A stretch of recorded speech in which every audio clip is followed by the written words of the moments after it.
Começa agora o programa 20 Minutos com Breno Altman.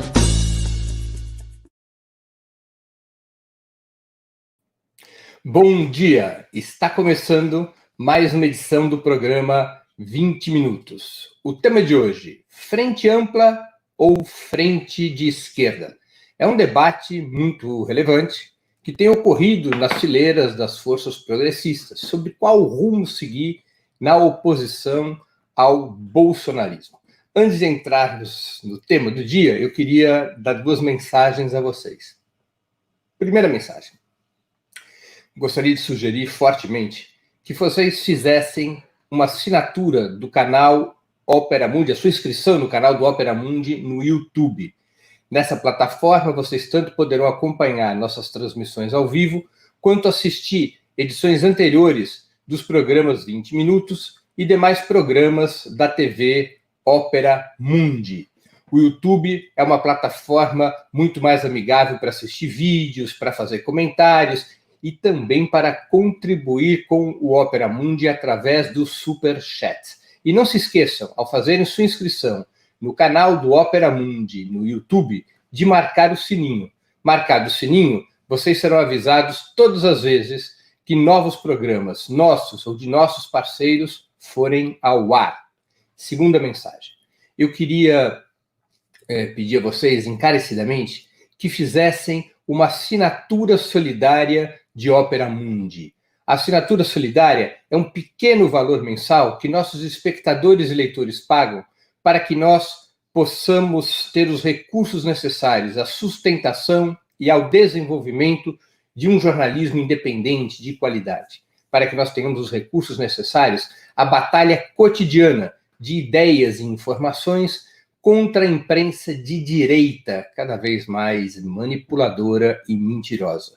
Vocês poderão obter informações sobre a assinatura solidária e realizá-la, porque é um processo muito simples e prático, no endereço que está na tela, www.operamundi.com.br/apoio. Eu vou repetir, www.operamundi.com.br/apoio. Façam agora mesmo uma assinatura solidária. A assinatura solidária é o principal instrumento de financiamento do Opera Mundi. A assinatura solidária, por sua própria natureza, é o instrumento que garante a independência de Opera Mundi frente ao poder econômico. Dadas essas duas mensagens, vamos dar início ao programa de hoje. Frente ampla ou frente de esquerda? Este é o debate em curso no PT, no PCdoB, nas fileiras progressistas. Vamos primeiro identificar o que quer dizer cada um desses conceitos, embora eles tenham tido distintas aplicações históricas ao largo do tempo. Quem hoje fala em frente ampla, dentro da esquerda, defende um pacto para combater o bolsonarismo que unifique as forças de esquerda, os partidos como o PT, o PCdoB, o PSOL, os movimentos populares, com aquelas organizações, com aquelas legendas, com aquelas correntes políticas da direita tradicional e da centro-direita. Quais seriam essas correntes? O PSDB, o DEM, o MDB, aqueles partidos que são do bloco conservador, mas que estão em oposição ao Bolsonaro. Portanto, a Frente Ampla deveria unificar a esquerda, propriamente dita, o PT, o PCdoB e o PSOL, a centro-esquerda, o PSB, o PDT, a Rede, a centro-direita, como Cidadania, a direita, né, liberal, que hoje está em oposição ao Bolsonaro, PSDB, DEM, MDB. Esse seria o bloco que constituiria a Frente Ampla. A ideia é de que, para enfrentar um governo de natureza neofascista, o que cabe é ampliar o máximo possível a coalizão capaz de combater esse governo, que pode ter entre seus planos um autogolpe e o encerramento final do regime democrático criado pela Constituição de 1988. Para fazer este pacto, essa coalizão tão ampla, a tal frente ampla, é evidente que o programa dessa frente tem que ser mínimo, um programa cujo único ponto é a questão democrática, porque entre essas forças que poderiam compor a Frente Ampla, não há unidade de projeto para o país. A direita neoliberal, por exemplo, a oposição de direita ao Bolsonaro, defende exatamente o mesmo programa econômico que Bolsonaro. Portanto, uma frente ampla contra o Bolsonaro, em que esteja essa direita neoliberal, não pode ter um programa de ruptura com o atual modelo econômico. A bem da verdade, não pode ter, nem mesmo nesse programa, a defesa dos direitos dos trabalhadores, que também se contrapõe à direita neoliberal. Se nós olharmos para um dos manifestos que foram lançados no fim de semana passado, um manifesto que recebeu o nome de Juntos, nós vemos que é um manifesto que expressa essa coalizão que vai da esquerda à direita neoliberal, de setores da esquerda, setores da direita neoliberal, nós veremos esse problema do programa muito bem expresso. Para garantir a assinatura de um espectro tão grande, não apenas não há qualquer menção aos direitos dos trabalhadores e à política econômica, como tampouco há qualquer citação ao Bolsonaro, porque a direita neoliberal não está favorável ao impeachment do Bolsonaro ou à convocação de novas eleições presidenciais. A direita neoliberal é favorável à Operação Lava Jato, e, portanto, ali tampouco há qualquer crítica a essa ferramenta de construção do Estado policial que foi a Operação Lava Jato. Então, para criar essa coalizão tão ampla contra o Bolsonaro, o programa tem que ser rebaixado para poder juntar todo mundo. Quem fala em frente de esquerda ou frente popular tem uma outra concepção. Parte da concepção de que a oposição de esquerda deve ter independência e protagonismo na luta contra o governo Bolsonaro. Portanto, a coalizão estável que deveria se criar seria uma coalizão dos partidos de esquerda, PT, PCdoB, PSOL, uma coalizão que poderia ser ampliada para os setores do PSB e do PDT comprometidos com a ruptura do neoliberalismo, uma frente que também atrai os movimentos populares, uma verdadeira frente político-social, que tem um claro programa contra o bolsonarismo e contra o neoliberalismo, um programa que proponha a derrubada do governo Bolsonaro, a convocação de eleições presidenciais e a emergência de um novo governo de esquerda, o surgimento, a eleição de um novo governo de esquerda com um programa de reformas estruturais. Essa frente popular garantiria independência e identidade da esquerda na sociedade, funcionando e disputando a hegemonia na luta contra o governo Bolsonaro e fazendo alianças pontuais com os setores que estariam de fora da frente popular, incluindo os partidos da direita neoliberal, em situações concretas. Por exemplo, se a oposição de direita resolve aderir à luta pelo impeachment de Bolsonaro, é possível um acordo pontual.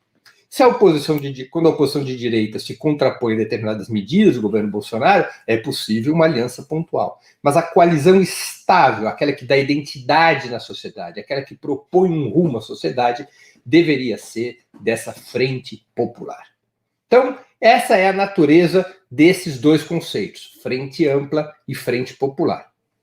Há quem defenda a frente ampla contra a frente popular, há os que defendem a frente popular contra a frente ampla, e há aqueles que dizem que é possível ter as duas frentes, que deveria se ter a frente popular, como coalizão das forças mais avançadas, das forças progressistas, e essa frente popular deveria estar dentro da frente ampla, ou seja, deveria apoiar uma coalizão mais ampla de oposição ao Bolsonaro. Então, são as três posições que existem neste debate. Os defensores da frente ampla dão ênfase, principalmente, na questão de que, para enfrentar o autoritarismo, é necessário reunir o máximo de forças possível, mesmo que o custo seja o rebaixamento programático e a renúncia das forças de esquerda à hegemonia no processo político. Nós temos experiências na história do Brasil recentes do que aconteceu com esse tipo de política. Nos anos 60, 70, 80, o então principal partido da esquerda brasileira, que era o Partido Comunista Brasileiro, defendeu essa política. Na época, não chamou de Frente Ampla, chamou de Frente Democrática. Era a ideia de que, ao invés de constituir uma frente dos setores populares apenas, deveria ser constituída uma frente de todas as forças que estavam dispostas a lutar contra a ditadura. Para constituir essa frente, na constituição dessa frente, é evidente que o programa era um programa que era limitado à questão democrática. E, evidentemente, que isso implicava, nesta linha de que o principal era a amplitude e não a identidade, isso implicava na renúncia ou na autocontenção da esquerda na disputa de qualquer hegemonia. No fundo, a Frente Democrática, na luta contra a ditadura, teve como pressuposto que a hegemonia deveria ser da oposição liberal burguesa à ditadura, que então era representada pela direção do PMDB. A hegemonia não deveria ser da esquerda, porque se a esquerda disputasse a hegemonia, a frente se romperia. Portanto, se aceitou essa ideia de que a oposição liberal burguesa deveria ter a hegemonia da Frente Democrática. Essa política, em certa medida, foi vitoriosa, mas ao invés de ter como resultado uma democracia avançada, uma democracia robusta, medidas de reformas estruturais no país, como outros países que saíram da ditadura conseguiram fazer, como foi o caso, por exemplo, de Portugal, quando rompe com o regime salazarista, aqui no Brasil, essa política acabou sendo favorável à transição por cima, à transição conservadora entre a ditadura e a democracia. Essa política, ela acabou mantendo intacto o generalato que apoiou a ditadura, seus currículos, seu compromisso com o regime militar. Ninguém que participou dos crimes de repressão foi punido, não houve mudanças econômicas estruturais no país, não houve mudanças sociais estruturais. Foi uma transição que passou pelo colégio eleitoral, uma transição pactuada lá por cima, exatamente porque a hegemonia da oposição liberal burguesa ela era limitada pura e simplesmente à troca do tipo de regime político que existia. Foi diferente, eu já dei o exemplo do que aconteceu, por exemplo, no Portugal de 74, quando uma insurreição popular militar derruba o governo salazarista e o governo que assume para democratizar o país e para adotar mudanças estruturais de caráter antimonopolista, antilatifundiário. Fez reforma agrária, nacionalizou empresas, nacionalizou bancos, porque houve uma fusão da luta pela democracia política e a democracia econômico-social, que era a linha do Partido Comunista Português, diferente da linha do Partido Comunista Brasileiro. Portanto, esse é um exemplo histórico importante a ser levado em conta. Ou seja, a Frente Ampla é uma política que, embora tenha essa característica de juntar mais forças contra o bolsonarismo, aparentemente, ela implica na renúncia da hegemonia das forças de esquerda, na renúncia do protagonismo das forças de esquerda. E as forças de esquerda detêm protagonismo na vida política do país desde 1989, quando Lula foi ao segundo turno das eleições presidenciais contra Collor, mudando a história do país, porque desde 1935 até 89, as forças de esquerda não eram protagonistas, elas eram uma força auxiliar. As grandes disputas políticas de poder no país eram entre distintas frações das elites, umas frações mais democráticas, como foi o caso do varguismo, e outras frações mais reacionárias. E a esquerda apoiava, eventualmente, as frações mais democráticas contra as mais reacionárias, mas não tinha protagonismo. A esquerda ganha protagonismo a partir de 1989. E um dos intuitos da direita neoliberal ao impulsionar a chamada Frente Ampla é exatamente retirar a esquerda do protagonismo para que essa direita neoliberal, que foi massacrada nas eleições de 2018, recupere protagonismo. É colocar as forças de esquerda a reboque de um movimento político cuja direção seja dada pela oposição liberal ao Bolsonaro. Portanto, essa amplitude que muitos defendem tem um custo, e um custo alto, que é o custo de renúncia programática e de renúncia ao protagonismo de esquerda. Por isso que importantíssimas lideranças do campo de esquerda não assinaram o manifesto juntos. Entre essas personalidades, o ex-presidente Lula, que tornou clara a sua posição de que não se deveria ser assodado em formar coalizões contra o governo Bolsonaro.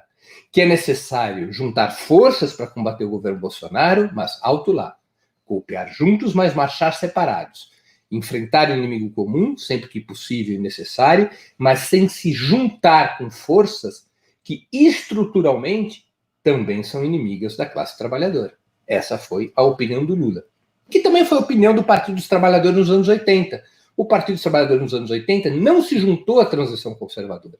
Derrotada a campanha das diretas, o Partido dos Trabalhadores chamou ao boicote do colégio eleitoral, a constituição de uma oposição à nova república, que então nascia com a eleição da chapa Tancredo Sarney, e votou, inclusive, contra a Constituição de 88, exatamente porque, entre outros motivos, porque a Constituição de 88 plasmava a possibilidade da tutela militar a partir do artigo 142, esse que permite, de uma maneira confusa, a convocação das Forças Armadas para defender as instituições, estabelecer e defender a lei e a ordem, desde que as Forças Armadas sejam convocadas por um dos poderes do Estado. O Partido dos Trabalhadores, portanto, rompe com a transição conservadora naquele momento, não vai ao colégio eleitoral e garante um caminho independente da esquerda. No início foi uma política isolada, mas isso resultou em 89. Aquele caminho que começou isolado, mas independente, permitiu ao Partido dos Trabalhadores ganhar protagonismo a partir de 89. Os defensores da Frente Popular sabem que sua política é uma política mais que reúne menos forças, aparentemente, do que a Frente Ampla. Mas dá à política de esquerda uma identidade mais sólida, juntando a luta política com a luta econômica e social. A luta pelas liberdades democráticas, a luta contra o neofascismo, a luta pelos direitos da classe trabalhadora. Garantindo, pelo menos a médio e longo prazo, não apenas um programa mais claro de ruptura com o que representa o governo Bolsonaro, com o projeto de país que representa o governo Bolsonaro, mas também garantindo um maior enraizamento dessa frente, exatamente por expressar esses interesses da classe trabalhadora, dos pobres do campo e da cidade, das camadas médias assalariadas. Ou seja, uma ideia de que não se pode combater o neofascismo sem combater as suas estruturas. É uma tese que ficou muito conhecida em Portugal, retorno ao exemplo português, quando o célebre dirigente comunista, o secretário-geral do Partido Comunista Português, Álvaro Cunhal, disse: não se combate o fascismo de qualquer jeito. Para se combater o fascismo, tem que se combater o fascismo e suas estruturas econômico-sociais. Combater o fascismo sem combater suas estruturas econômico-sociais é um falso combate. Cunhal defendia isso exatamente porque ele pleiteava uma frente que tivesse um programa antifascista dirigido à democratização política e à eliminação dos monopólios e do latifúndio. Juntava a luta política com a luta econômica e social. Os defensores da frente de esquerda no Brasil partem do mesmo princípio. Para lutar contra o bolsonarismo, é necessário um programa que aponte para a ruptura contra o que ele representa na ordem política, contra o neofascismo na ordem política e contra as estruturas econômicos sociais do neofascismo, que continuam a ser o monopólio da terra, o monopólio dos bancos, o monopólio das grandes empresas, a estrutura tributária regressiva, e assim por diante. É necessário, portanto, um programa que junte política e projeto econômico-social para combater efetivamente o neofascismo. Além do que, a Frente Popular permite a defesa clara do impeachment, a defesa clara da antecipação das eleições presidenciais, ao contrário da Frente Ampla, porque com a presença da direita neoliberal, essa Frente Ampla hoje não defende o impeachment. Porque a direita liberal não tem essa posição. O PSDB não tem essa posição, o DEM não tem essa posição, o MDB não tem essa posição. Muito menos essa frente ampla defende a anulação das fraudes judiciais que condenaram o ex-presidente Lula. Porque a direita neoliberal foi cúmplice da Lava Jato. A Frente Popular, exatamente por sua identidade, poderá e pode não só defender o impeachment e a antecipação das eleições presidenciais, mas também a anulação das injustas sentenças que tiraram do ex-presidente Lula seus direitos políticos eleitorais. E essa é uma questão democrática fundamental, especialmente para as forças de esquerda. Então são duas políticas bastante diferentes. Não há sectarismo na política de Frente Popular, porque pressupõe pontos de aliança com todas as forças que estiverem dispostas a enfrentar o governo Bolsonaro em questões específicas ou até mesmo na luta pelo impeachment, questão que até hoje a direita neoliberal não abraça. Os defensores da Frente Ampla dizem que, apesar de juntar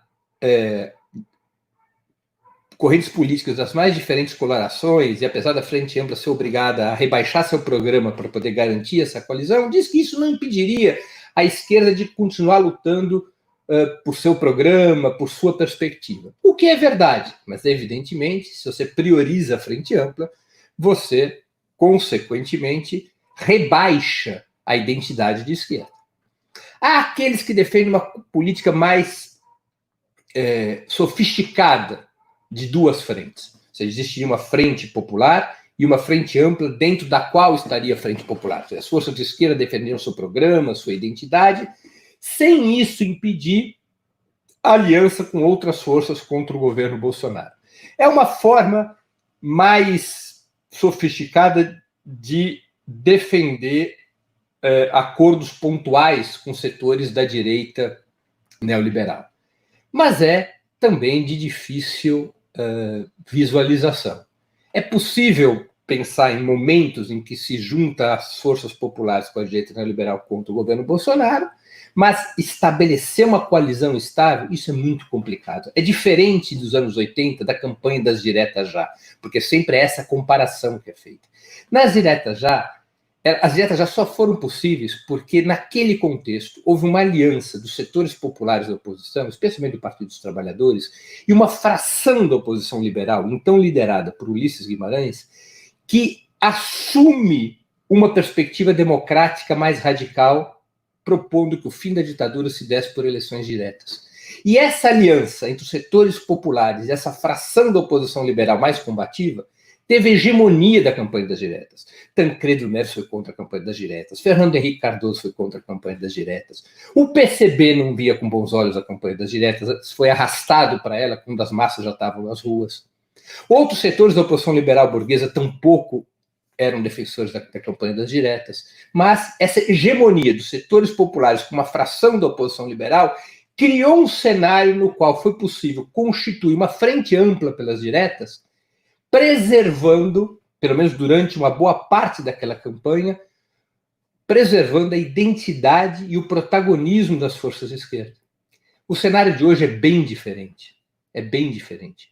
A direita neoliberal hoje tem uma perspectiva extremamente conservadora, defende a política econômica do neoliberalismo, pactua com Bolsonaro e é contra seu impeachment, é contra diretas já, antecipação de eleições para substituir o governo Bolsonaro. Ela busca, na verdade, meio que um rearranjo com Bolsonaro, a partir de uma postura oposicionista. Portanto, tentar constituir uma frente ampla com esses setores é muito complexo, porque sua perspectiva é muito atrasada, é muito rebaixada, como a gente pode ver por esse manifesto Juntos, que nem sequer propõe o afastamento do governo Bolsonaro.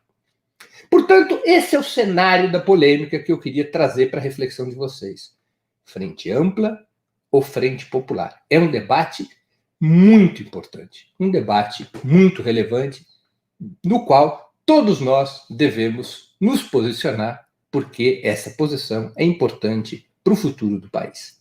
Termino aqui o programa 20 minutos desta quarta-feira, dia 3 de junho de 2020. Queria agradecer a audiência. Quem gostou do programa, por favor, o compartilhe. Nós voltaremos a nos ver na próxima sexta-feira, dia 5 de junho, às 11 horas da manhã, com mais um programa 20 minutos. Até lá e um grande abraço. Para assistir novamente esse programa e a outras edições dos programas 20 Minutos, se inscreva no canal do Opera Mundi no YouTube. Curta e compartilhe nossos vídeos, deixe seus comentários. O jornalismo de Opera Mundi é mantido com o seu apoio. Faça uma assinatura solidária em www.operamundi.com.br. Com um pequeno valor mensal, você nos ajuda no desenvolvimento de um jornalismo independente e de qualidade. Obrigado pela audiência e até a próxima.